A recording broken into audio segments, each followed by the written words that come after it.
Olá, ouvintes do podcast No Mundo Infantil, sejam todos bem-vindos a mais um episódio, onde nós estamos trazendo reflexões e bastante informação sobre o cérebro da sua criança. Hoje nós vamos falar sobre o poder que está naquela atenção focada. Então, para que a gente possa entender do porquê que a nossa visão mental oferece um reforço muito intenso nas escolhas, nós precisamos também entender o que acontece no cérebro quando uma pessoa se concentra por algo que é especial em algum momento dentro daquela roda da consciência, que foi o que nós falamos no podcast passado. Já foi falado em alguns podcasts sobre a questão de que o nosso cérebro ele muda de acordo com as nossas experiências, a questão física do nosso cérebro. Com determinação e com esforço, nós podemos desenvolver essas habilidades mentais, essas novas habilidades. Se a gente se dirigir ou se a gente pegar os nossos olhos, a nossa atenção e focar em uma nova forma, em algo que a gente está interessado, a gente vai criar uma nova experiência que vai mudar essa atividade e também a estrutura no nosso cérebro. Então é assim que funciona, gente. Quando a gente tem uma nova experiência ou quando a gente se concentra em algo, por exemplo, sobre aquilo que a gente sente ou um objetivo que a gente quer alcançar, os neurônios, eles são acendidos, eles são ativados. E com outras palavras, esses neurônios, eles começam a agir. No caso, o cérebro, ele produz proteínas que faz com que aconteçam essas novas conexões. E os neurônios, como eu falei para vocês, ele tem aquele rabinho, né?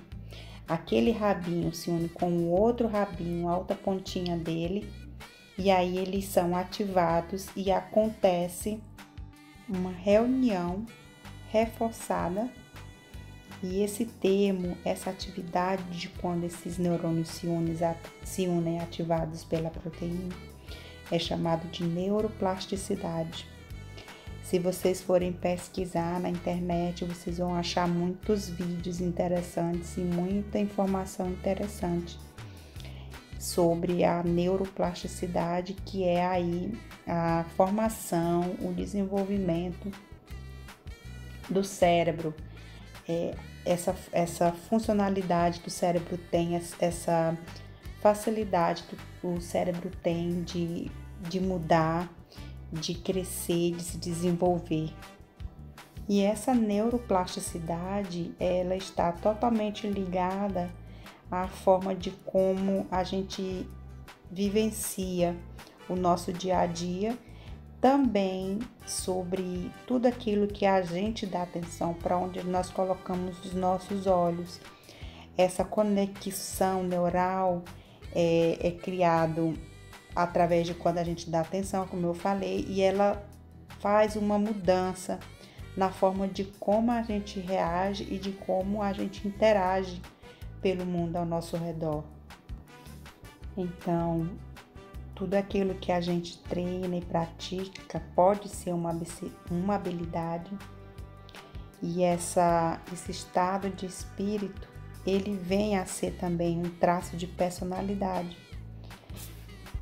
Eu acredito, gente, que isso tem todo sentido quando a gente traz para o mundo infantil, para a realidade da criança, quando ela tem adultos ao seu redor que estimulam de todas as formas o desenvolvimento dela cognitivo, o desenvolvimento dela motor, todas essas funções que o cérebro precisa trabalhar, ela acaba treinando no dia a dia, e isso acaba se tornando uma facilidade.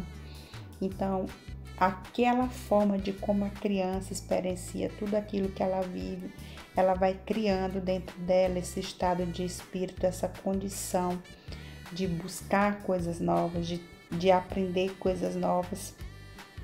E isso acaba se tornando um traço de personalidade. Como eu trabalho com crianças de 1 a 6 anos, eu percebo isso claramente. E também eu sou muito curiosa, né? Então eu assisto, eu gosto de ouvir o testemunho, a história de outras pessoas. Eu gosto dessa parte da psicologia. E uma coisa que eu observo muito é que as pessoas que pensam muito, as pessoas que procuram aprofundar mais o seu conhecimento, que tem curiosidade, que tem várias habilidades, de alguma forma elas tiveram alguém na infância que deu esse estímulo. É o pai, é a mãe, é a avó, é o avô. São pessoas ali que fazem parte do meio dela e que de alguma forma tem um poder de influência, diz coisas para aquela criança que marcam aquela criança, que estimulam. E eu percebo também isso trazendo para o meu trabalho. A gente percebe muito a atitude da criança associado à atitude do pai ou da mãe. Uma criança que fala muito, que se comunica muito, geralmente o pai ou a mãe conversa muito com essa criança.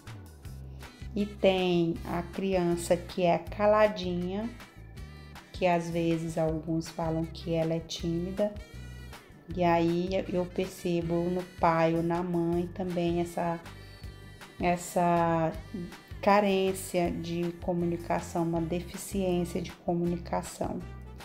Quando a mãe ou o pai, eles têm essa comunicação com a criança, de questionar, de colocar perguntas para a criança, de fazer a criança pensar, quando ela não dá as respostas prontas, mas ela conduz a conversa de uma forma com que a criança participe. A resposta não vem de uma vez. Eu percebo quando quando eu converso com algumas crianças, o grau de maturidade que elas têm. Claro que tem uma questão genética também, como já foi falado em outro podcast, mas também tem a influência das pessoas que convivem ali no meio delas.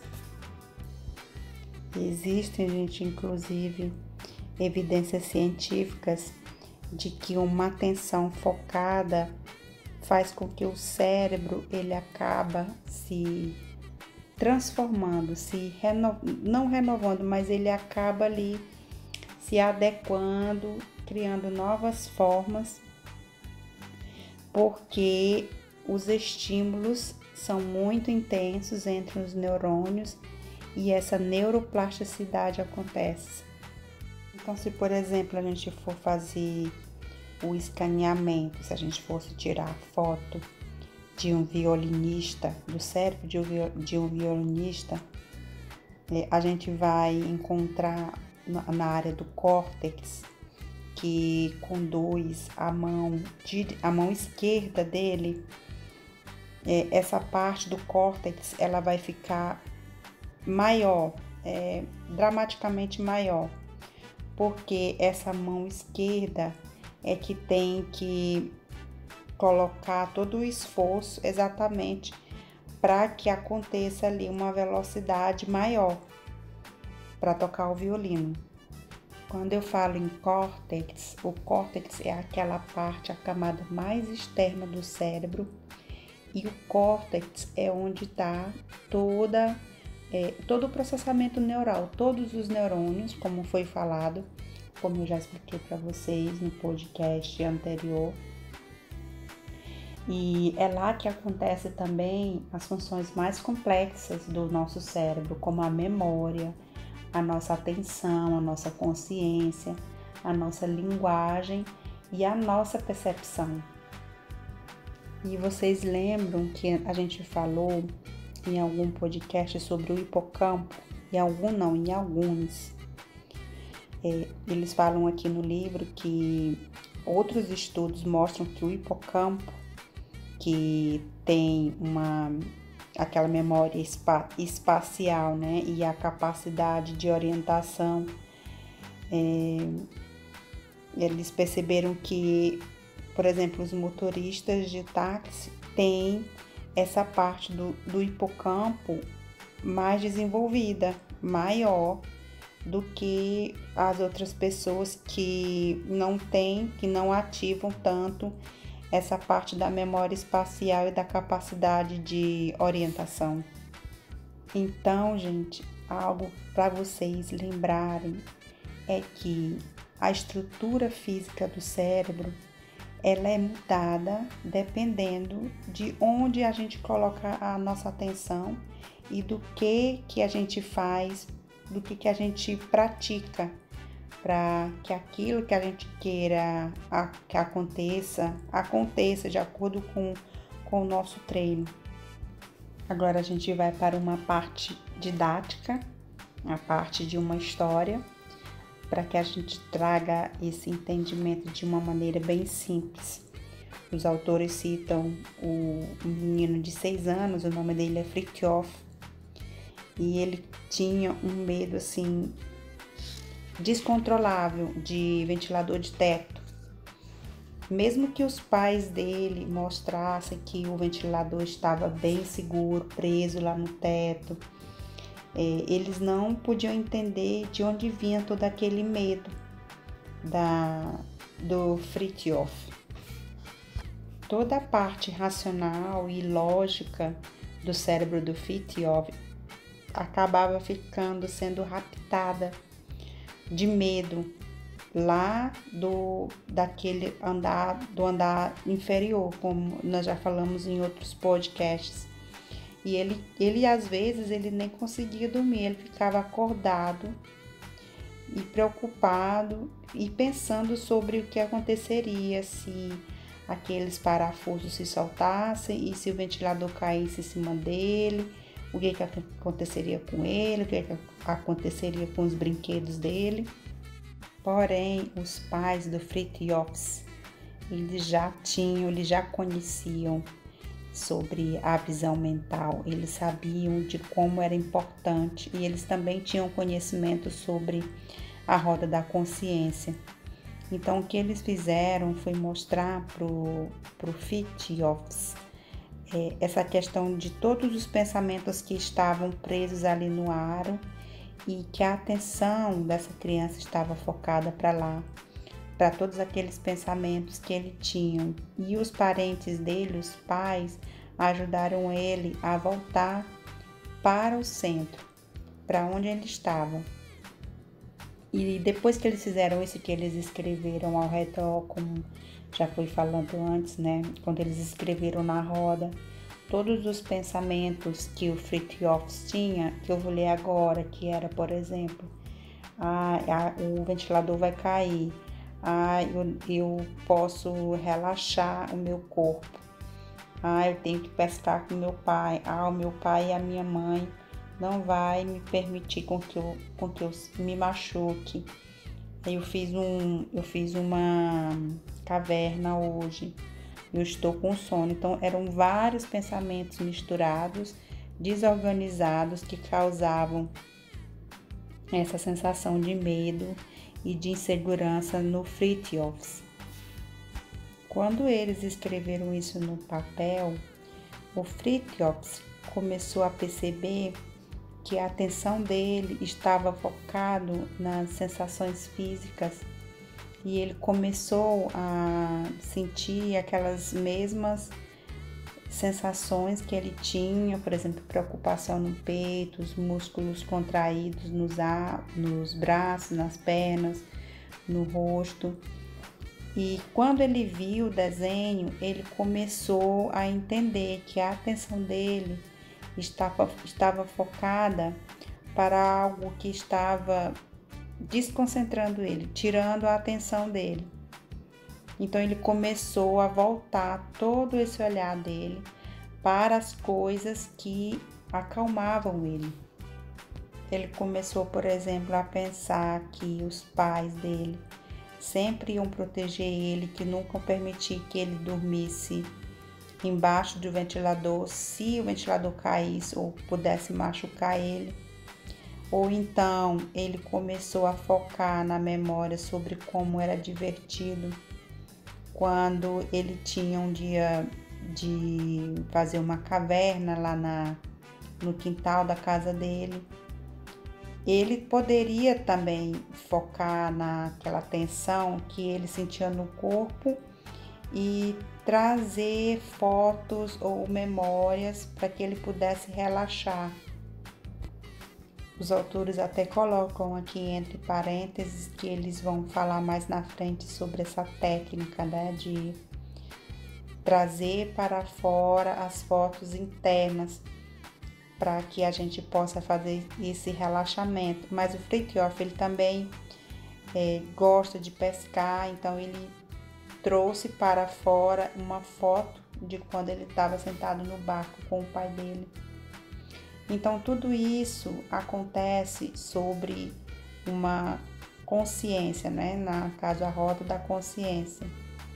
Quando Fritjof, quando ele ficou consciente sobre aquilo que estava aprendendo ele em alguns pontos da roda da consciência e também no aro, ele entendeu que ele tinha outras escolhas de possibilidades sobre aquilo que se tratava de como ele ia focar a atenção dele. Ele aprendeu que ele deveria manter o foco e a partir daquele foco ele poderia trocar a condição de visão mental dele.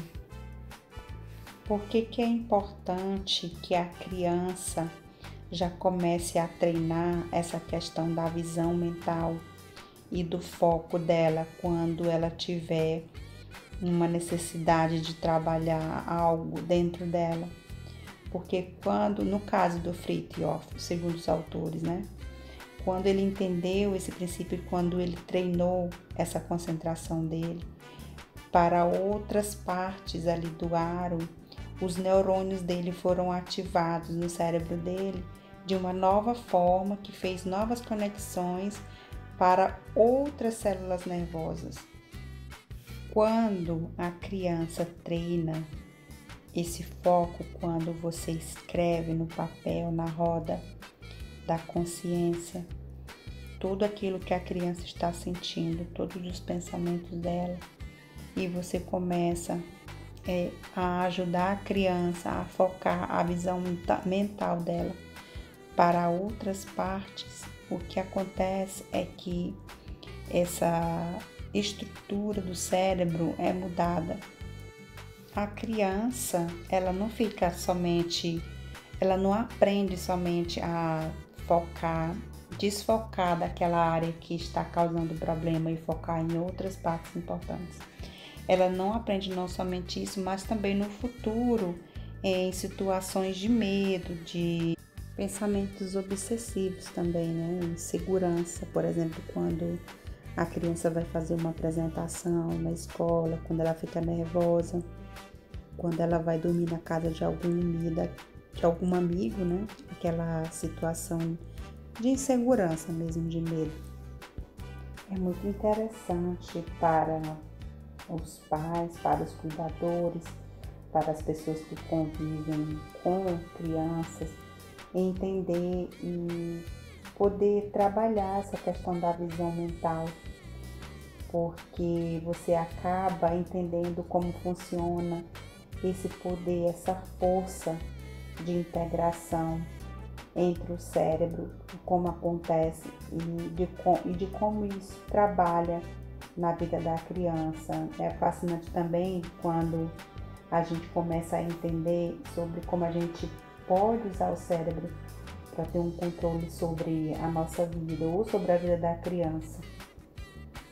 Então, a gente aprende que dependendo de como a gente foca a nossa atenção, a gente sai daquela zona de ser afetado por um fator, por uma situação, e a gente vai para a situação onde nós afetamos a situação. Quando a gente fica consciente sobre essa diversidade de constância, onde existe essa mudança de sentimentos e de força que vem de dentro da gente e que está ao redor da gente, a gente pode confirmar isso e abraçar isso como uma parte da gente, mas também a gente não precisa permitir que isso defina a gente sobre quem a gente é.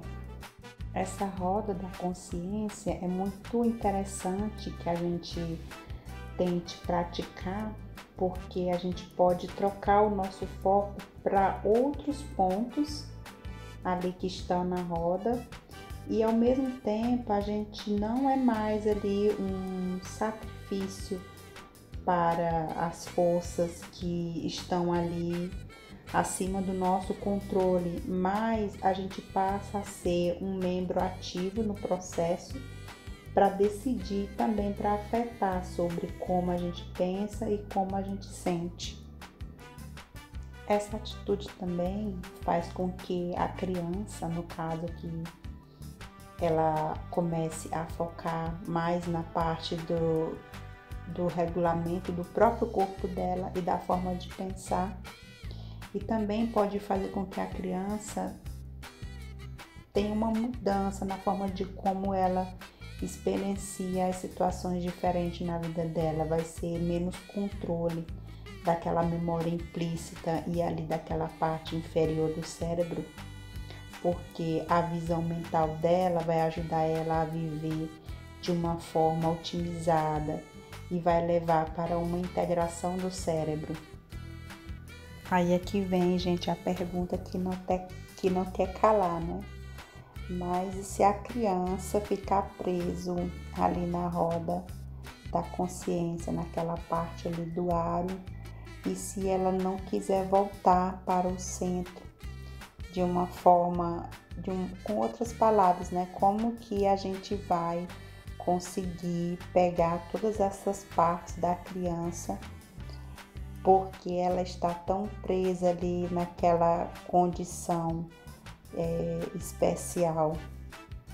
Ainda que essa criança tenha consciência sobre essa visão mental e sobre a roda da consciência como uma ferramenta muito poderosa, isso não quer dizer que a criança vai, no caso, colocar a atenção dela ou tirar a atenção dela daquela situação e mover para outra situação ali do aro e continuar a vida dela.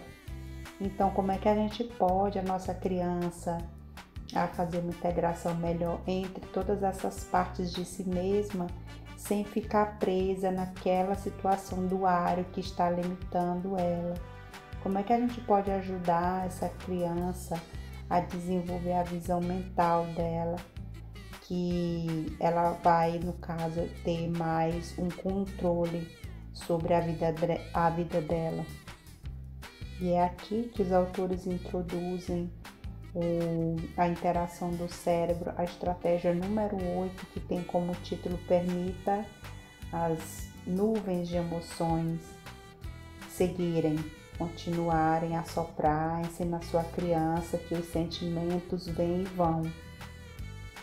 Durante todos os podcasts, se vocês forem ouvir outros podcasts, eu falei muito sobre a questão das emoções e os autores, eles falam muito sobre emoções, eles insistem muito nessa tecla, né?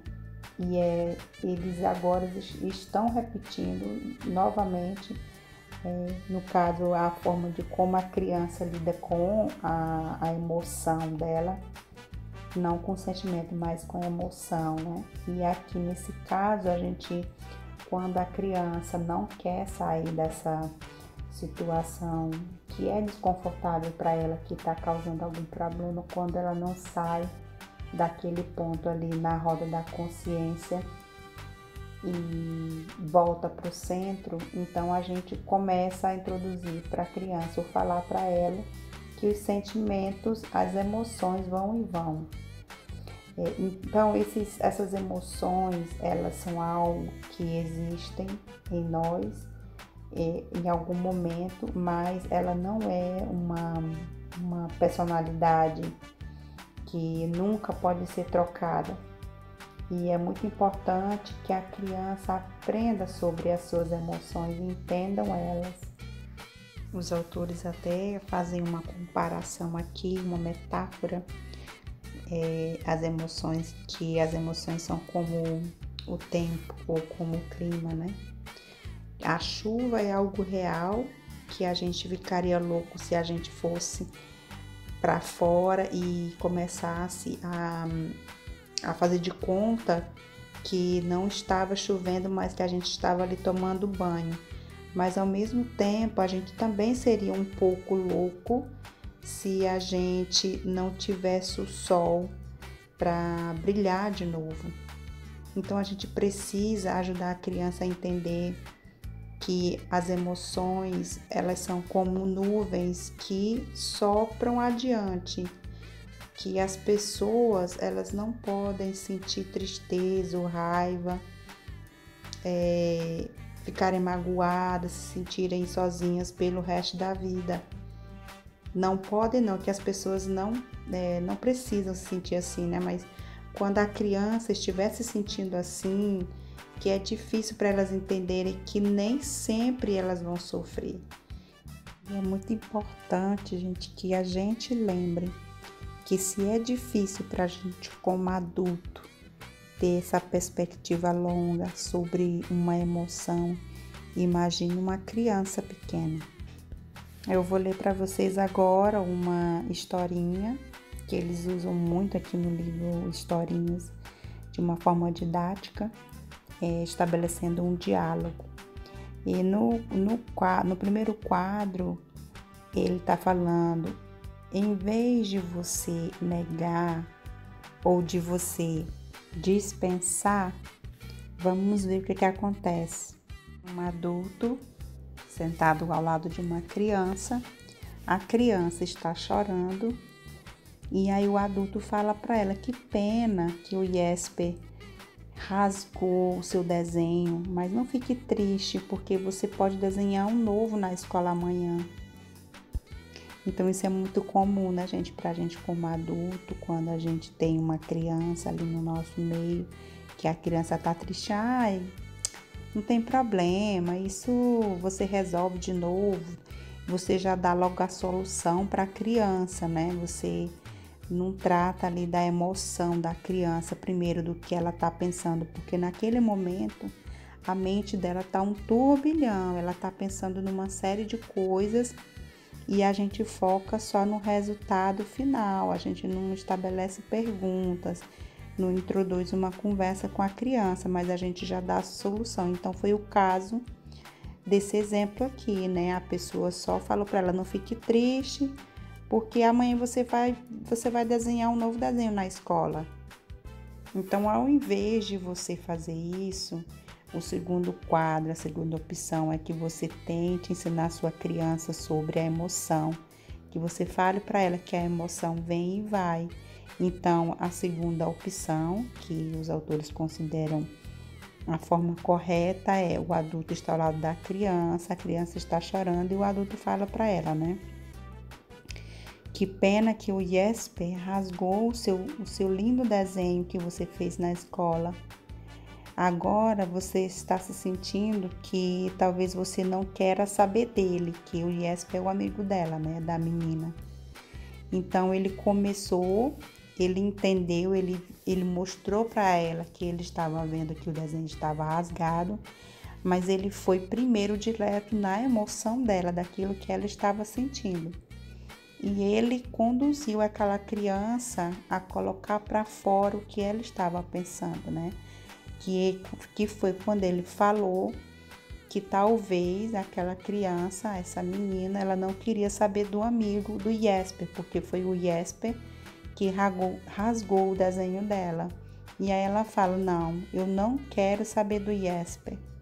E aí ele continua a conversa, eu entendo que você está se sentindo assim agora, mas como você se sentiu ontem à noite? quando ele subiu para você lá na cama, eu acho que eles estavam brincando, né? Aí ela lembra, ela traz para a memória dela, eu gostava dele, eu gostei dele, do que ele fez. E aí o adulto fala, então, às vezes as pessoas gostam e às vezes as pessoas ficam chateadas. As emoções, elas acontecem o tempo todo e elas se trocam o tempo todo, não é verdade? Então é muito importante que a gente ajude a nossa criança a entender as emoções e que a gente diga para elas que as emoções, elas são temporárias, que elas vêm e vão, às vezes até em questão de segundos. Se a gente se comunicar ou falar para nossa criança como essas emoções elas se movem, na maioria, a gente pode ajudar elas a desenvolver essa visão mental delas sobre aquilo que elas estão sentindo. As crianças menores, os autores falam aqui, né, que também elas precisam de ajuda, mas elas podem, com certeza, completamente entender que os sentimentos vêm e vão. Quanto mais a criança entende que as emoções, eu peço até desculpa, tá, gente? Porque é muito comum eu falar de sentimento também, mas a gente está falando só das emoções, porque existe uma diferença entre emoção e sentimento. Então, quanto mais a criança entende que as emoções dela vêm e vão, menor vai ser o problema dela de ficar presa àquela emoção naquele momento e de criar aí um trauma, um medo, de ficar uma criança que coloca barreiras em tudo, que perde sono, que tem dificuldade de dar paz para frente, criança que não tem curiosidade, que não quer muito ficar sozinha, enfim. Eu acredito que vocês entenderam, né? Que quando você torna a criança consciente sobre as emoções dela, sobre a emoção, sobre o que ela está sentindo, se torna muito mais fácil de que ela não fique presa a nada, de que ela seja um adulto livre, de que mais na frente, quando essa criança estiver aí na fase adulta, quando adulto, não vai se sentir preso a nenhuma emoção, de que ele vai sentir aquela emoção, mas vai saber que aquilo vai passar, não vai se sentir abatido, deprimido, enfim, vai saber lidar com as suas emoções, tá bom? No próximo episódio, nós vamos falar sobre a estratégia número 9, que é ter atenção para o que está acontecendo dentro de você. Vai ser muito interessante. Eu vou ficando por aqui e a gente se vê no próximo podcast. Até mais. Se você gostou desse assunto, deixe o seu like, comente com seu feedback. Se inscreva também no meu canal se você ainda não é inscrito e ative as notificações para não perder nenhum conteúdo.